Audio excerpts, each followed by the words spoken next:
نبی کریم صلی اللہ علیہ وسلم کی نرمی اور بردباری اپنے ذاتی حقوق کی حد تک یہودیوں کے ساتھ بھی قائم تھی۔ ایک دفعہ یہود کا ایک بڑا عالم زین بن ثنا آپ کی خدمت میں اپنی قرض کی واپسی کا مطالبہ کرنے آیا۔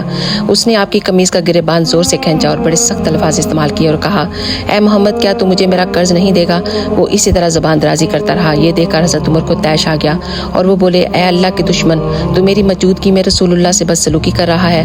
اللہ کی قسم جس نے انہیں سچا نبی بنایا ہے، اگر مجھے ان کا ڈر نہ ہوتا تو اپنی تلوار سے طرح گلا کاٹ دیتا۔ آپ نے حضرت عمر کو بڑے تحمل سے دیکھا، پھر آپ مسکرائے۔ عمر، یہ اور میں آپ سے ایک سلوک کے اور مستحق ہیں۔ چاہیے تو یہ تھا کہ آپ مجھے اچھے طریقے سے قرض واپس کرنے اور اسے اچھے طریقے سے مانگنے کو کہتے۔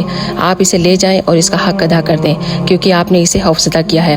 آپ کا یہ حسن سلوک دیکھ کر وہ یہودی بے ساختہ بول پڑا، اشہد ان لا الہ الا اللہ و اشہد ان محمدًا عبدہ و رسولہ۔ سبحان اللہ۔ اگر آپ کو بھی ویڈیو اچھی لگے تو